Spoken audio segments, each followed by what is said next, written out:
Welcome to Blackbriar Gaming. Today we're going to be talking about something a little different. With the old world likely coming in the next 12 months, moving forward, this channel is going to be adding old world content to the roster. I'm very passionate about this future release and can't wait to play with the dozen or so Warhammer Fantasy armies I have sitting lovingly behind glass in cabinets. I've decided to start this journey into the old world with a look at today's article on core factions, the most concrete piece of information we've had about what this game is going to look like. Unsurprisingly, there is wide-scale disappointment spreading across social media for this announcement, but I'm keen to explore the Warhammer community article and talk about what it's actually saying. So here we have the Old World Development Diary, main factions revealed. A bunch of chat up the start. They talk about what they've looked at previously. Of course, we saw those beautiful Tomb King and Bretonnian models. Yes, just one of each, but just really nice. I really love the direction they were going with them. They look like great models. So much more simpler, of course, than what we get for Age of Sigmar. So A+, we'll talk about them probably more in another video if we get to it, but great models. So they're now looking at what we're actually going to be playing with, what are the core, if you will, is the words they've used, factions that we'll be seeing upon release of this game. Now, they're talking about how the game will be firmly set in the old world, that is the lands between the coast of Bretonnia to the west and the World's Edge Mountains to the east. Now, if we jump across to an article from quite some time ago, when are we looking here? We're talking October last year. This is generally the realm we're talking about. So it's this plus some Tomb King area, because why not? Tomb King's great. I love Tomb Kings. I have quite a sizable Tomb King army upstairs, so I'm very happy about their inclusion. But here we can see the main area that we're going to be talking about, where the protagonists are going to be fighting it out in the initial release of the old world. So this map, people are saying, look, people are feeling betrayed, right? So we'll get back to the core factions in a minute, but you've got to look at this map that they showed us originally, look at some of the shields we're seeing, look at the areas we're talking about here.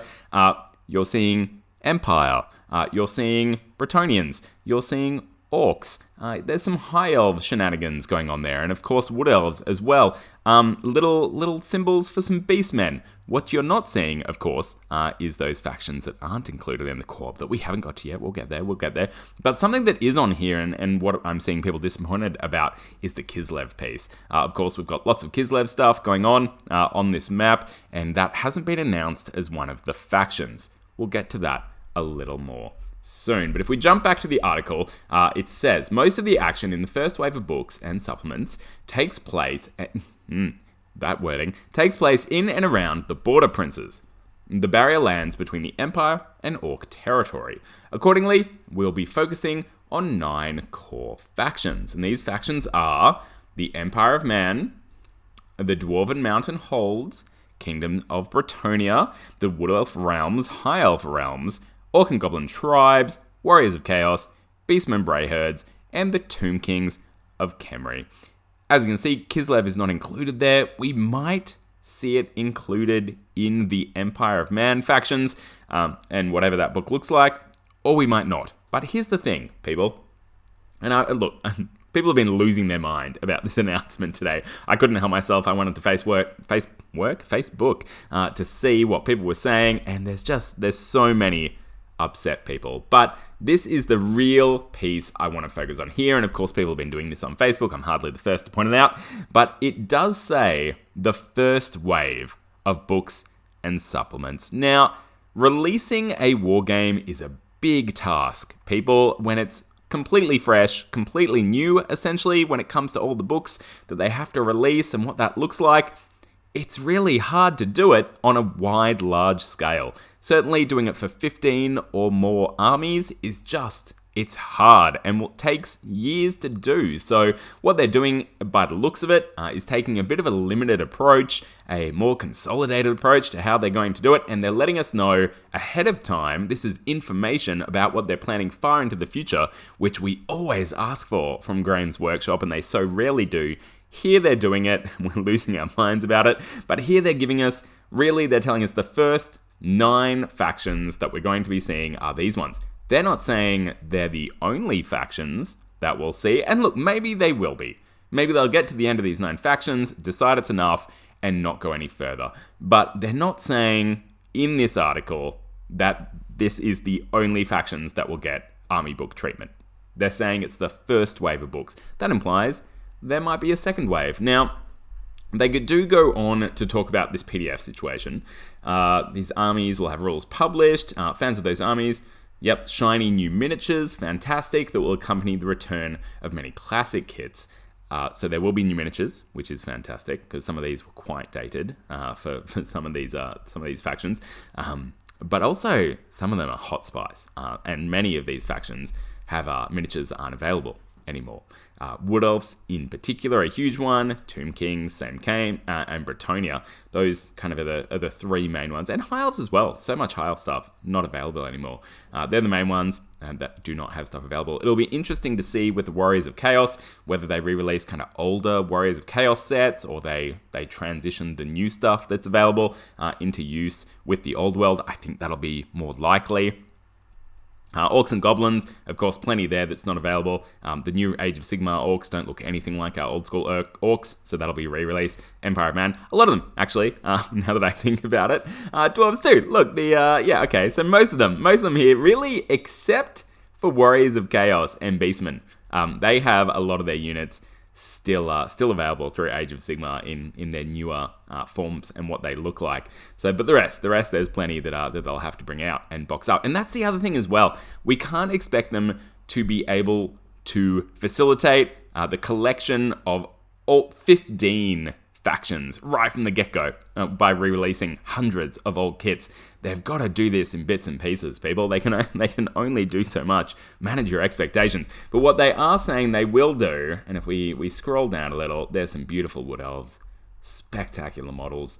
But if we go down, what about the other factions? So, of course, on top of the 9 that we have above, we have the extra 7 here. There we go. There's 16 factions if we're including Chaos Dwarves, which here we are, which is kind of cool. So the Dark Elves, the Skaven, the Vampire Counts, the Demons of Chaos, Ogre Kingdoms, Lizardmen, and Chaos Dwarves will not be part of the first wave of releases. It says here, and this is maybe something where Games Workshop made a mistake. It says these legacy faction army lists. Now, the word legacy has such huge connotations around it when talking about this kind of stuff. As a Horus Heresy player, of course, legacy means you're not going to see it, right? It's in a PDF that's released separately, and it's just the saddest place to be because those PDFs often aren't of the highest quality. They're not rebalanced frequently. They've often been copy and pasted across from older editions and not updated to be meaningful or have any kind of really useful purpose in a new edition of a game. At least that's the experience we've had from Heresy. I'm not saying that that's what's going to happen here. These are simply the risks of what we've seen in the past. Now, I get it. I get people who have these armies or who are passionate about them are pretty upset about this announcement. While there was some foreshadowing that we should expect this, it certainly wasn't really announced until now. And look, announcing it now, 6 to 12 months before this game comes out, is actually really, I think it's great. I think it's a great move on GW. It gives people time to manage their expectations and come to grips where this game is going to be focusing in the first wave, of its releases. Not only, first does not mean only. And I get it. Look, I have a Dark Elf, a Skaven, a Vampire Count, and an Ogre Kingdoms army upstairs that I will not necessarily be able to play in its full manner that I might enjoy otherwise, but they are saying that they will release PDFs, these free PDFs, as a service to fans who have these classic armies on their shelves and can still bring them to battle for old time's sake. I don't love that. That sounds a bit condescending, but it does mean you'll be able to get to play them, which is really nice. It says, we don't plan to publish rules for Age of Sigmar miniatures, except for those units that were part of the game and setting during the final edition of Warhammer Fantasy battles. That's interesting. So there's obviously a lot of Age of Sigmar models that could be used in a fantasy setting. They're not going to do it. They're just going to keep it old school and traditional, which I respect. I think Chaos Dwarves getting a PDF is absolutely amazing. They were not playable in 8th edition, except through Forge World rules, I suppose. But they were pretty limited compared to what Chaos Dwarves had previously. Although, no, I think it covered mostly everything. Either way, I'm going to stop talking about that in case I say something wrong. But I love Chaos Dwarves. I've been playing them recently in Total War, Warhammer 3, and the Chaos Dwarf DLC, which is so much fun. And they're such a fun race. And they look so great. Those hats, those big hats. So I may even look at Chaos Dwarves, but that's probably a 3D printed option, that one there. But we're going to get a PDF for them, as we are for these other 6 factions. Yes, they're not getting army books in the first wave. Will army books come later? Maybe they will. It doesn't say here otherwise, but it does kind of talk about what they're up to. So it talks about, from a lore perspective, why these factions are not necessarily going to be focused upon in that first wave. We won't go deep into that. You can go nuts, read into it. Chaos Demons, of course.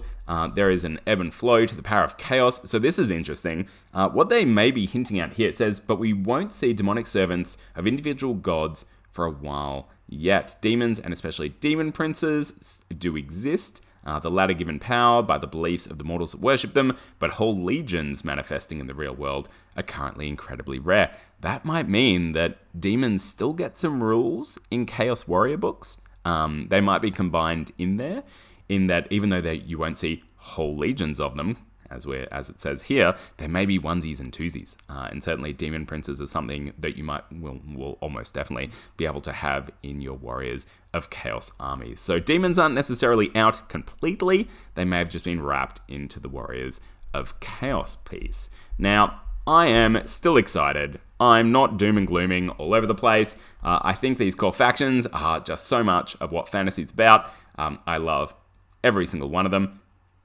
So I'm really looking forward to getting into these factions. The ones I don't have here, I don't have Bretonnia, and I don't have Wood Elf. So I'm super excited for those coming out in their model ranges that are so inaccessible and hard to get your hands on, especially down here in Australia at the moment.